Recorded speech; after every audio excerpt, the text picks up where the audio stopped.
कर्म और धर्म ये दो साथी हैं। भगवान में और गुरु में अंतर क्या है? और राम नाम शुरू कर लिया। भगवान भी कहते हैं कि तुम गुरु को प्रणाम करो पहले।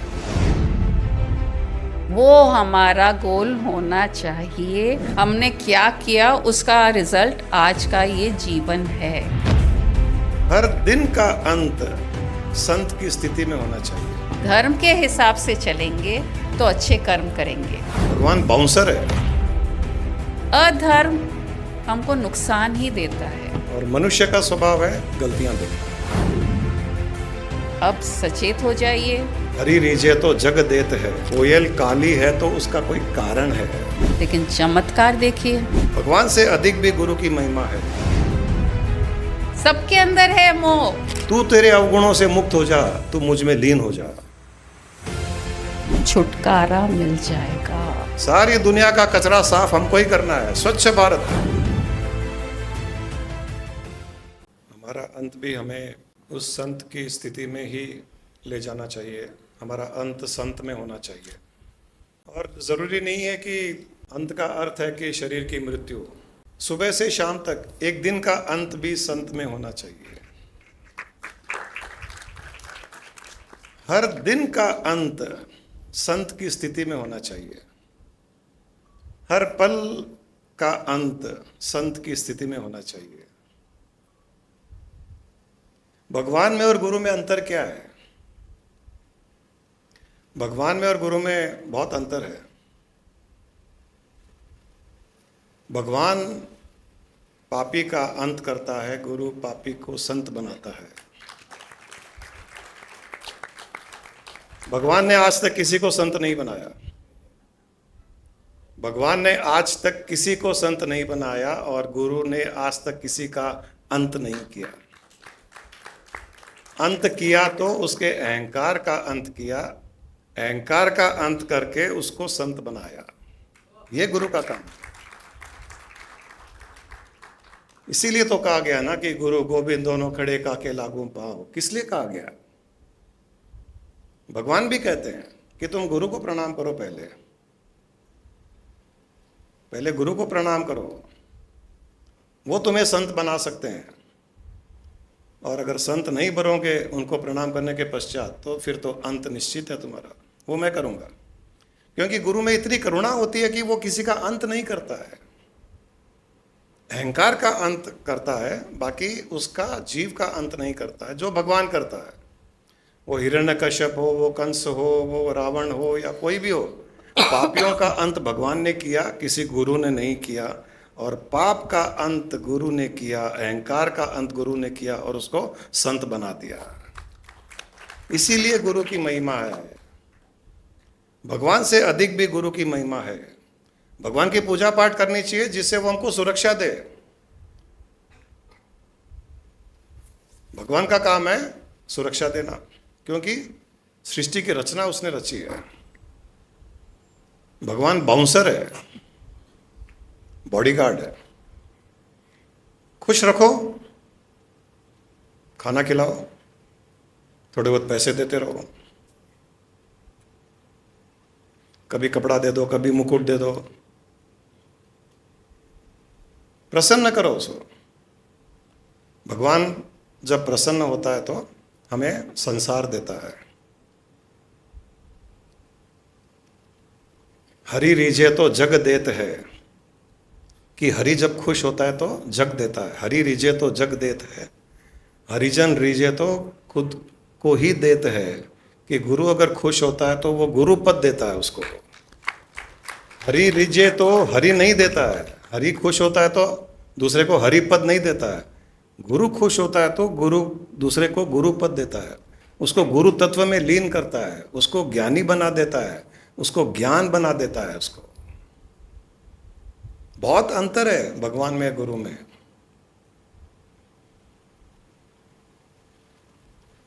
हमारा ध्येय, हमारा उद्देश्य एक ही होना चाहिए कि हमको वो संत की स्थिति प्राप्त करनी है। लेकिन कहीं ना कहीं हम इतने व्यवहार में भटक जाते हैं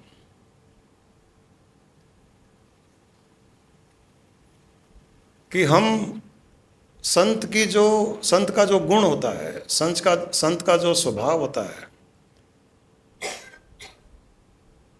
उसको छोड़ करके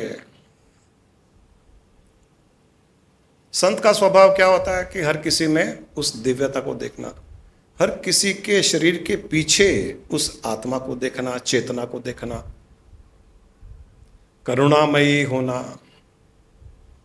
किसी के फिजिकल एक्शंस रिएक्शंस पर ध्यान न देते हुए उसके पीछे चेतना को देखना, उस चेतना से प्यार करना, यह संत का स्वभाव है। और मनुष्य का स्वभाव है गलतियां देखना, हर किसी में गलतियां देखना मनुष्य का स्वभाव है।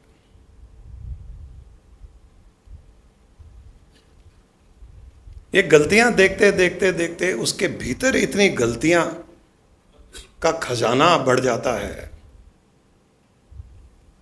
कि वो साधारण मनुष्य से डाकू बन जाता है।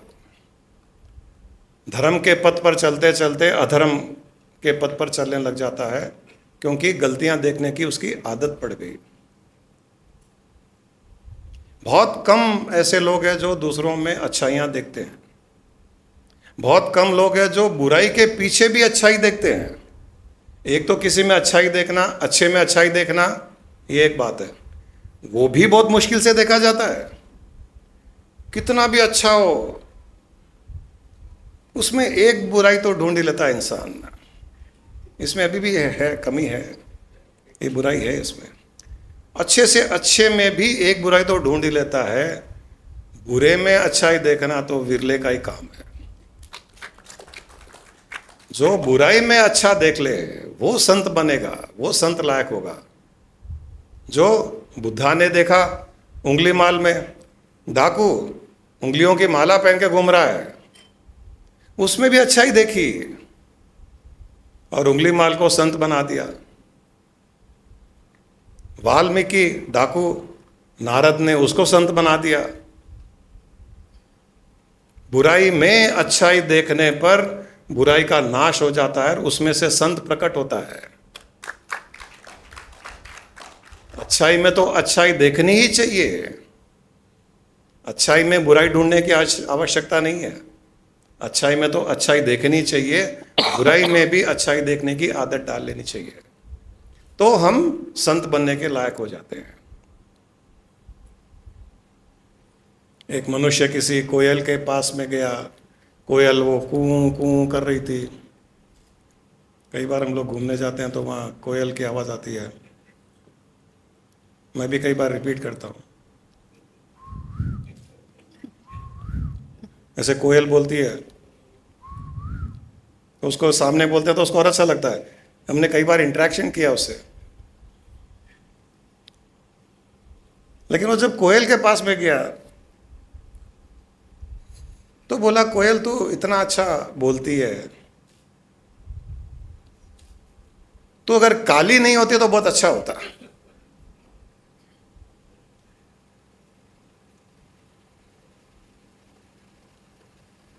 कोयल क्या बोलेगी, वो तो कूं कूं ही करेगी।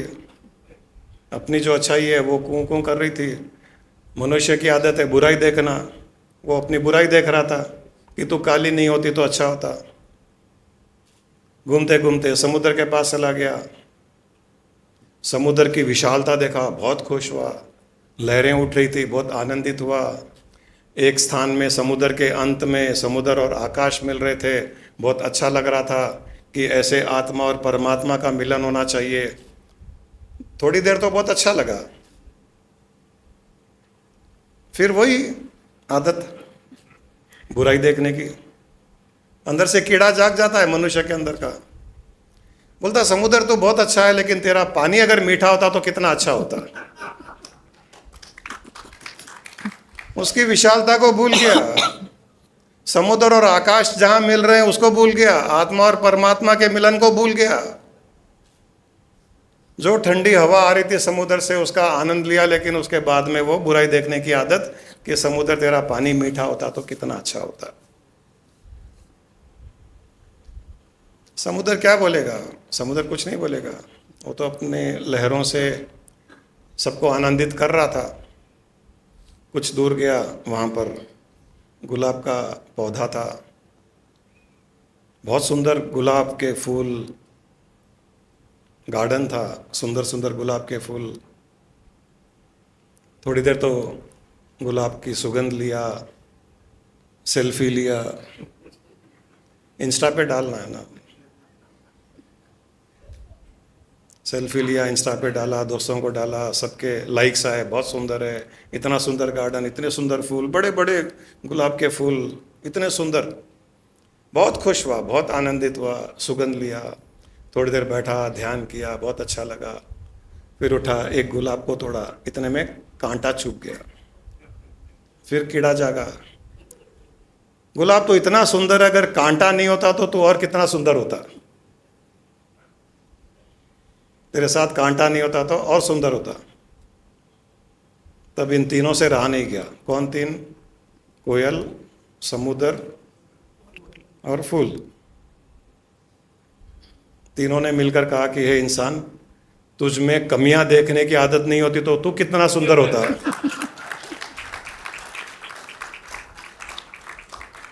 तुझ में दूसरों में बुराइयां देखने की आदत नहीं होती तो तू कितना सुंदर होता, तू संत होता। प्रकृति का आनंद लेने के बदले प्रकृति में वो खोट, कमियां, गलतियां ढूंढ रहा है।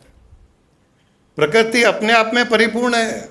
अगर गुलाब में कांटा है तो उसका कोई कारण है। समुद्र नमक, समुद्र का पानी नमकीन है तो उसका कोई कारण है। कोयल काली है तो उसका कोई कारण है। समुद्र नमकीन किस लिए? समुद्र नमकीन इसलिए कि सारी दुनिया के नदियों का, जो नदियां बहती बहती बहती सारी दुनिया से, सारी धरती से, अलग अलग स्थान से जो कचरा, नमक, गंदगी सब लाती है नदियां, वो समुद्र में जब मिल जाती है तो अपना तो अस्तित्व छोड़ देती है और वो समुद्र बन जाती है। लेकिन वो सारा गंदगी, सारा कचरा समुद्र अपने आप में लेकर के नमकीन हुआ है। समुद्र को कोई शौक नहीं है नमकीन होने का, लेकिन उसकी विशालता है, उसकी विशालता है कि मैं दूसरों के अवगुण ले लूं, दूसरों के अवगुण ले लूं, दूसरों की कमियां मैं ले लूं और उसको उसके अस्तित्व से मुक्त करके उसको मैं मोक्ष दे दूं। नदी की मुक्ति, नदी का मोक्ष कहाँ होता है? नदी का मोक्ष होता है समुद्र में मिलते ही नदी का मोक्ष हो जाता है, क्योंकि वहां नदी का अस्तित्व समाप्त हो जाता है। हमारा मोक्ष भी, हमारी आत्मा जब परमात्मा में लीन हो जाती है, मिल जाती है, तो हमारा मोक्ष हो जाता है। और हमारे सारे अवगुण वो परम चेतना ले लेती है। वो परम चेतना अपने में ले लेती है, बोलती है मुझे कोई दिक्कत नहीं है, तू तेरे अवगुणों से मुक्त हो जा, तू मुझ में लीन हो जा। तेरा मेरा यूनियन हो जाए, तेरा मेरा योग हो जाए, यही मेरे लिए बड़प्पन है। समुद्र को बहुत आनंद आता है जब नदी उसमें मिलती है। परमात्मा को भी उतना ही आनंद आता है जब हमारी आत्मा उसमें मिलती है। तो हमारे जीवन का उद्देश्य और कुछ नहीं है। हमारा डेस्टिनेशन, हमारे जीवन का लक्ष्य, हमारे जीवन का उद्देश्य, खास करके मनुष्य जीवन का उद्देश्य केवल और केवल उस परम आत्मा में लीन होना है, उस परम चेतना में लीन होना है, उस सुप्रीम कॉन्शियसनेस के साथ में अपना योग होना है। इसीलिए मनुष्य योनि मिली है। 84 लाख योनियों में मनुष्य योनि क्यों मिली है? केवल कमाने के लिए नहीं। कुछ बोल, केवल कमाने के लिए, कोई मकान बनाने के लिए, बड़ी गाड़ी लेने के लिए, वो तो बीच के स्टेशन है, उसमें प्रॉब्लम नहीं है, उसमें कोई प्रॉब्लम नहीं है। बड़ा मकान, बड़ी गाड़ी, बड़ा बिजनेस, अच्छा प्रोफेशन, जॉब में तरक्की, ये अच्छी चीज़ें हैं। ये हमारे लिए सहायक होनी चाहिए। उस परम आत्मा में लीन होने के लिए ये हमारे लिए सहायक होने चाहिए, न कि रुकावट, न कि रुकावट। अगर इनमें मोह डाल देंगे संसार में मोह डालेंगे, संसारिक विषयों में मोह रखेंगे, संसारिक वस्तुओं में मोह डालेंगे, तो फिर संसार में आएंगे।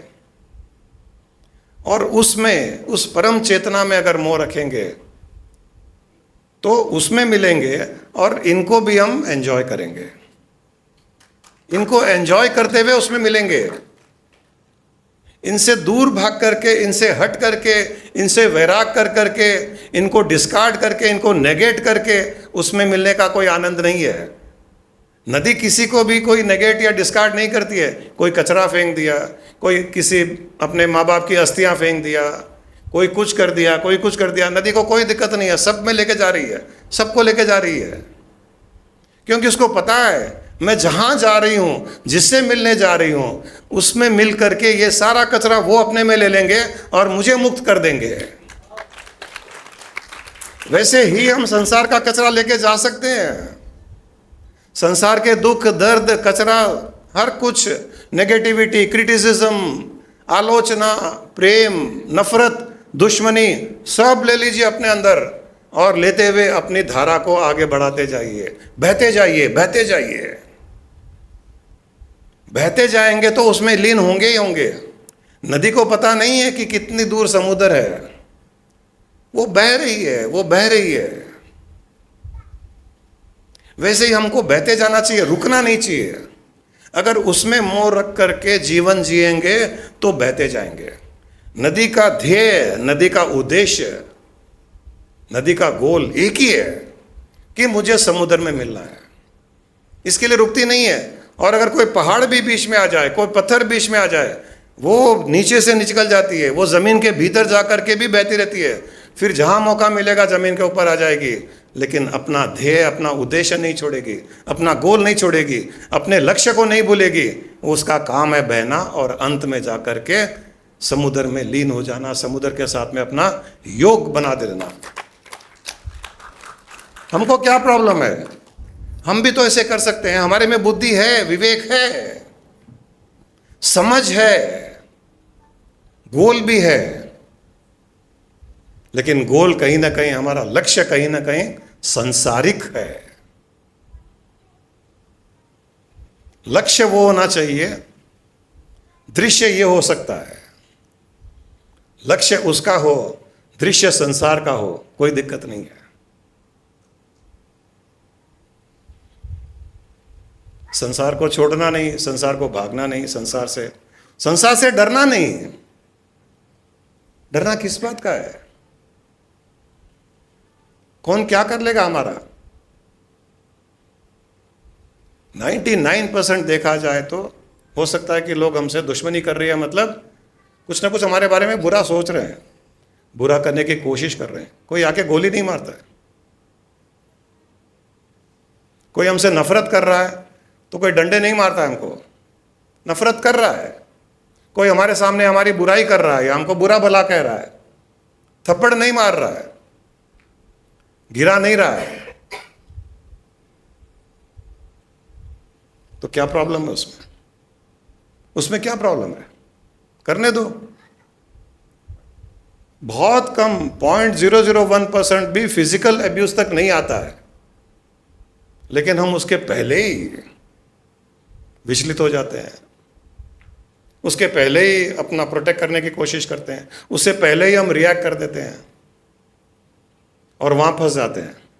क्योंकि हमारा कहीं ना कहीं मोह है अपने अहंकार के साथ, अपने अहम भाव में हमारा मोह है। उस परम चेतना में मोह नहीं है। उसमें अगर मोह होता तो कोई दिक्कत नहीं है। कोई कुछ बोल रहा है, बोलता जाएगा, कोई कुछ रोक रहा है, कुछ बातें हो रही है, नुकसान हो रहा है, कोई परवाह नहीं करेगा कि उसको वहां पहुंचना है, उसको वहां जल्दी पहुंचना है।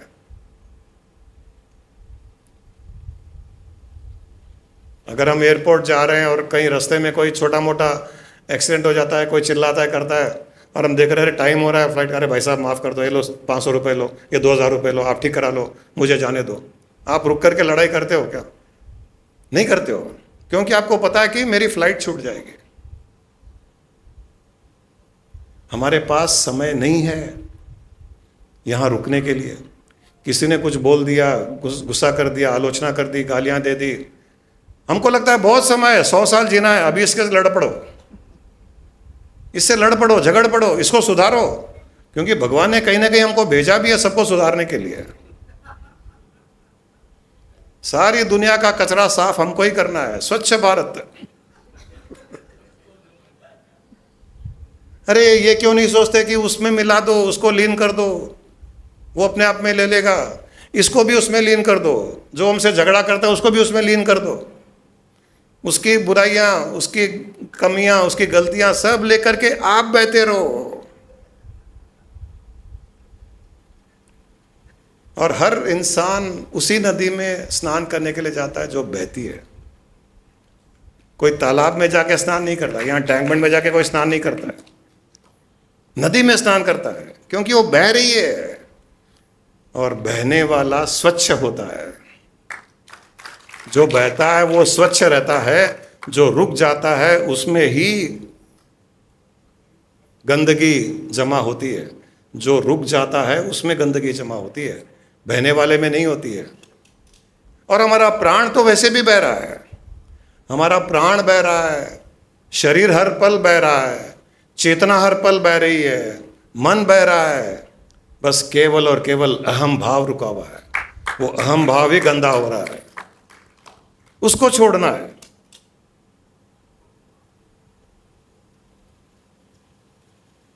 उसको छोड़ना है। अभी जो मैंने बात की, भगवान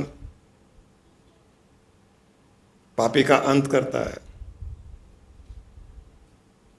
गुरु पापी को संत बनाता है। सद्गुरु क्या करता है? सद्गुरु संत को भी अनंत बना देता है।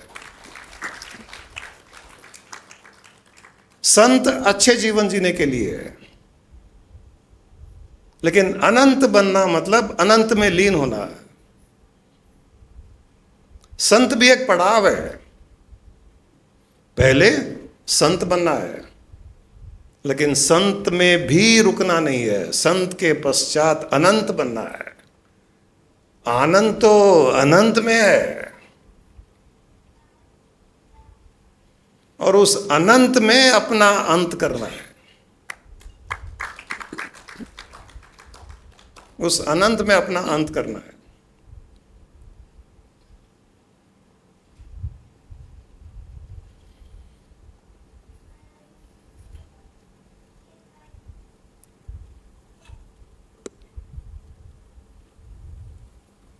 जब तक उस अनंत का स्वाद नहीं चखेंगे ना, तब तक हमको लगेगा कि कहने की बातें हैं, बुद्धि की बातें हैं। शरीर में रहते हुए अनंत का आनंद कैसे लिया जा सकता है? शरीर में रहते हुए ही अनंत का आनंद लिया जा सकता है, वरना अनंत भी अपने अनंत का आनंद नहीं ले सकता जब तक वो अनंत शरीर में न आए। अनंत को भी अपने अनंत होने का आनंद इस शरीर के द्वारा ही मिल सकता है। और उस अनंत ने इस शरीर की रचना भी इसीलिए की कि देखूं तो सही कि मैं कितना अनंत हूं, देखूं तो सही कि मेरे अनंत होने का आनंद क्या है। इसीलिए मनुष्य शरीर की रचना हुई है। और किसी योनि में उस अनंत को जानने की क्षमता नहीं है, और किसी योनि में उस अनंत को छूने की क्षमता नहीं है, और किसी योनि में उस अनंत का आनंद लेने की क्षमता नहीं है। केवल और केवल हमारी योनि में है, केवल और केवल मनुष्य योनि में है।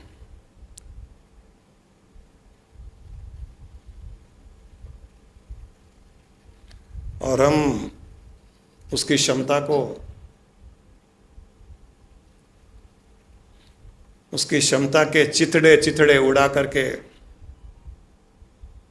छोटी मोटी उपलब्धियों में ही नौकरी मिल जाए, बिजनेस हो जाए, बेटे की शादी हो जाए, बेटे की शादी हो जाए, अच्छा पढ़ ले, बड़ा हो जाए, यूएस चला जाए, ये हो जाए, वो हो जाए, स्मार्ट दिख जाऊं, मैक्सिमम मेरे इंस्टा पे फॉलोअर्स हो जाए, मेरा नाम हो जाए, सम्मान हो जाए, क्या हो जाएगा? इतनी छोटी सी उस अनंत का इतना छोटा सा, वो अनंत भी बोलता है कि इसको क्यों शरीर दिया। वो कसम खाता है, वो प्रतिज्ञा करता है भीष्म पितामह के जैसा, अगले जन्म के बाद इसको कभी भी मनुष्य योनि नहीं दूंगा। क्योंकि जो मनुष्य योनि में आके जो कर रहा है वो तो दूसरी योनि में भी कर सकता है। खाली सा काम है, सोना उठना, काम करना, कुछ इसका फायदा करना, उसका नुकसान करना, यही काम है। ये तो किसी भी योनि में कर ले, इस योनि की आवश्यकता क्या है?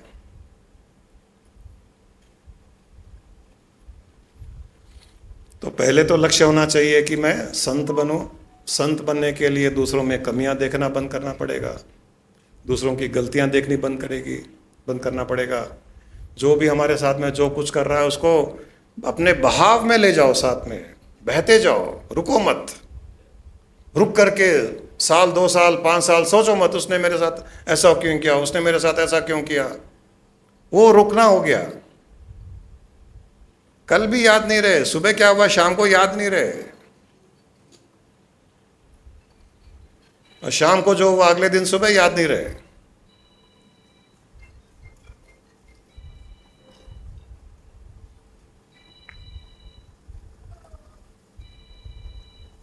इस प्रकार से जो बहता है, इस प्रकार से जो बहता है वही उस आनंद को पाता है। जो मैंने कहा कि इंसान में कमियां देखने की, गलतियां देखने की इतनी फितरत हो जाती है कि वो अपने में तो नहीं देखता है, अपने में कमियां नहीं देखता है। ये भी एक खास बात है।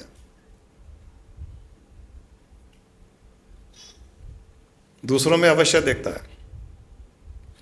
बहुत कम है जो अपने आप में कमियां देख पाते हैं।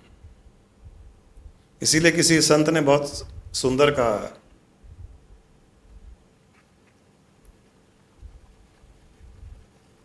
कि गलतियों से जुदा मैं भी नहीं और गलतियों से जुदा तू भी नहीं। गलतियों से जुदा मैं भी नहीं और गलतियों से जुदा तू भी नहीं, परंतु अंदर झांक कर देखता मैं भी नहीं और तू भी नहीं। गलत फहमियों ने दूरियां कर दी है अपने दोनों के बीच में, वरना फितरत का बुरा तो तू भी नहीं मैं भी नहीं। ये दूसरों में देखने का बंद करके ये मान ले कि दूसरों में दिख रहा है तो वो गलतियां, वो कमियां मुझ में है, तभी मुझे दूसरों में दिख रही है। अगर हमारे अंदर वो नहीं है तो दूसरों में भी नहीं दिखेगी।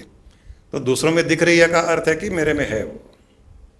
दूसरों में अच्छाइयाँ दिख रही है तो मेरे में अच्छाई है, खुश हो जाइए। अच्छे में अच्छाई दिख रही है तो मेरे में अच्छाई है। बुरे में भी अच्छाई है तो बहुत ज़्यादा खुश होकर के सेलिब्रेट कीजिए कि अब मेरे में पूर्ण रूप से अच्छाई भर गई है, अब मैं उसके लायक हो गया हूं, मैं उसमें मिलने के लायक हो गया हूं। बुराई में भी अच्छाई दिख रही है, वाह। गंदगी में भी सफाई दिख रही है, वाह। काली कोयल में भी सफेद चेतना दिख रही है, वाह। कांटे में भी फूल की सुरक्षा दिख रही है, वाह। दृष्टिकोण बदलता जाना चाहिए ऐसे। समुद्र में नमकीन पानी दिख रहा है, नमक दिख रहा है तो वाह, कितनी नदियों का, कितने सालों से, अनंत काल से सबकी कमियां, गलतियां, बुराइयां, गंदगियां समुद्र अपने आप में ले रहा है। कितना विशाल हृदय है समुद्र का, ये दृष्टिकोण है। पहले तेरा पानी मीठा होता तो कितना अच्छा होता, कांटा नहीं होता तो कितना अच्छा होता, कोयल तू काली नहीं होती तो कितना अच्छा होता। अब कितना अच्छा है कि गुलाब के साथ में कांटा भी है, कि गुलाब की सुरक्षा कर रहा है। कितना अच्छा है कि समुद्र का पानी नमकीन है, कि इसने इतनी नदियों का कचरा, गंदगी अपने में लिया है। कितना अच्छा है कि कोयल काली है वरना पिंजरे में बंद होती। कितना अच्छा है, इसके भीतर चेतना कितनी अच्छी सुंदर चेतना है। उस चेतना की ये आवाज़ है। कालेपन पे ध्यान ही नहीं गया, सफ़ेद चमकते हुए चेतना पे ध्यान गया। जैसे दृष्टिकोण बदलता है तो बुराई में भी अच्छाई दिखने लग जाती है।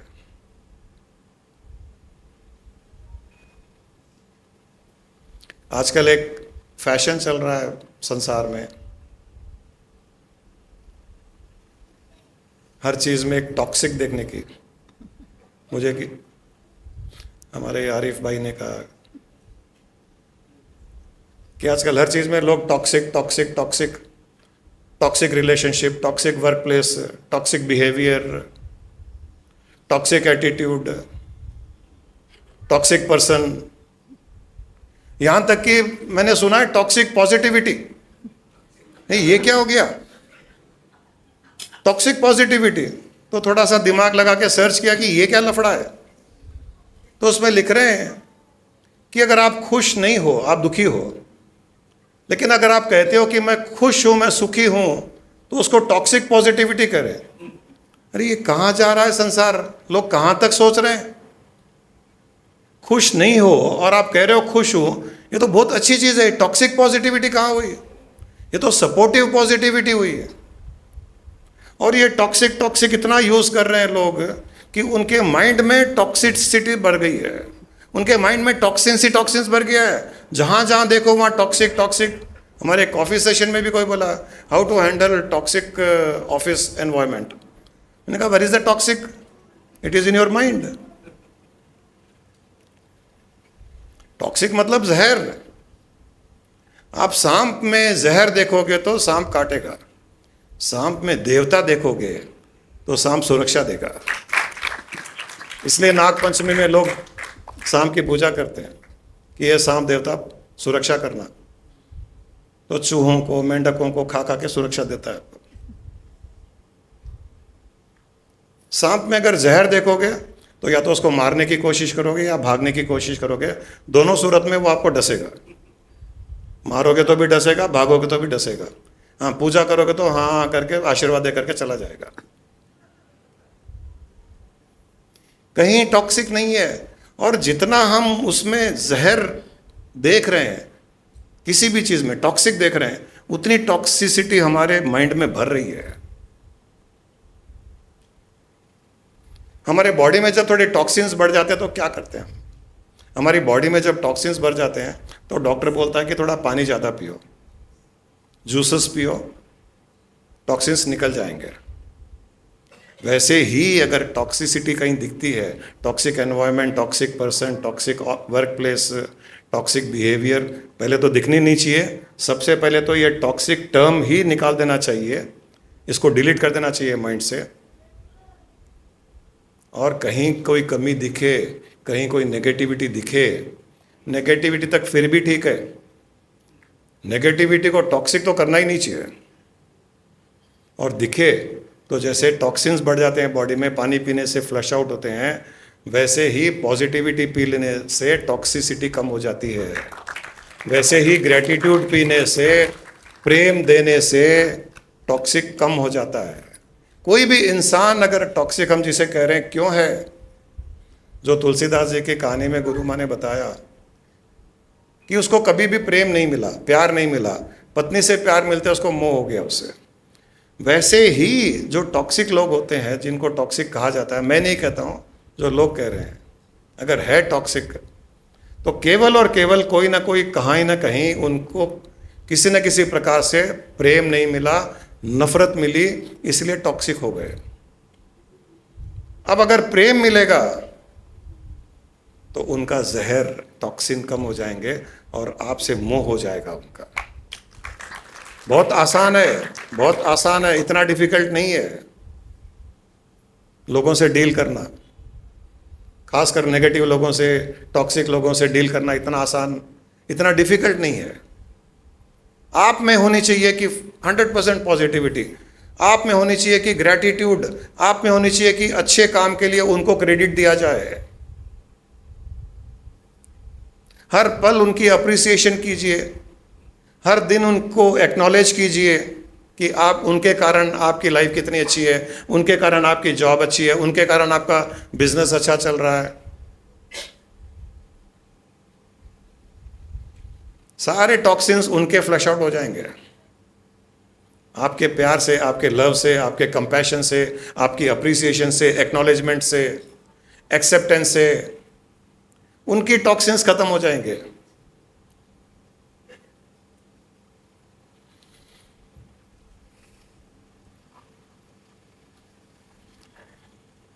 तो हमारे जीवन का उद्देश्य बहुत क्लियर है, भगवान को खुश करते रहिए, लेकिन गुरु से ज्ञान जरूर लीजिए, क्योंकि हमारा अंत हमारे को संत बनाने के लिए ही होना चाहिए, और संत से अनंत में लीन होने के लिए हमारे जीवन का उद्देश्य होना चाहिए। यही मनुष्य जीवन का उद्देश्य है। इस मनुष्य जीवन के उद्देश्य की अगर पूर्ति की तो आप स्वयं अनंत बन करके अनंत सृष्टियों की रचना आप करोगे। इसीलिए शास्त्रों में, गीता में कहा गया है कि आप ही ब्रह्मा हो, आप ही विष्णु हो, आप ही शिव हो। इसका अर्थ नहीं है कि मैं वो ब्रह्मा 5 सिर वाला, वो शेषनाग पर लेटा हुआ विष्णु, वो नहीं है। आप अनंत हो जाते हो, अनंत हो जाते हो, अनंत में लीन हो जाते हो। नदी समुद्र में मिल करके नदी स्वयं समुद्र बन जाती है, वैसे ही आत्मा उस परम आत्मा में मिल करके स्वयं परमात्मा बन जाती है। और परमात्मा बनने पर उसमें सृष्टि की रचना रचने से लेकर के सृष्टि का संचालन करना और अंत में सृष्टि को अपने में लीन कर लेना, ये सारे शक्तियाँ, सारे गुण उसमें आ जाते हैं अनंत बनने से। तो हमारा ध्येय अनंत बनना ही है। आप सब इसी जीवन में अनंत बने, यही हमारी शुभकामनाएं आपके लिए।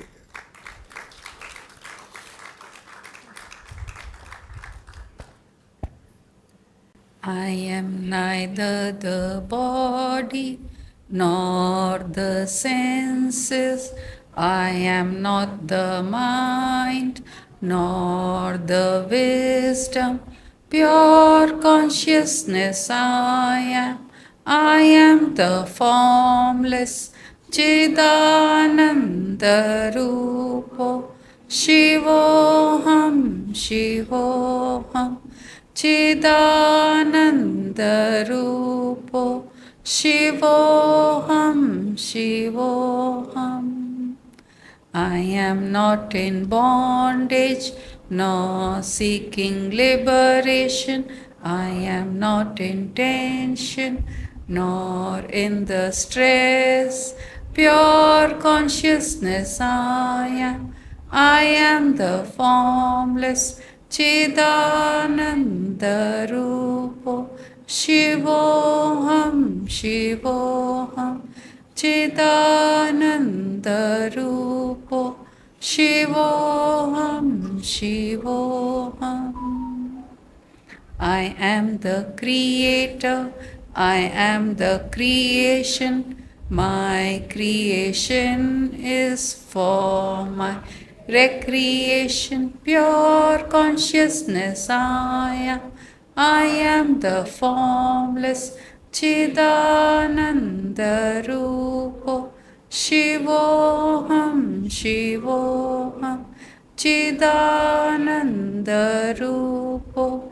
Shivoham, Shivoham. Chidananda Rupo.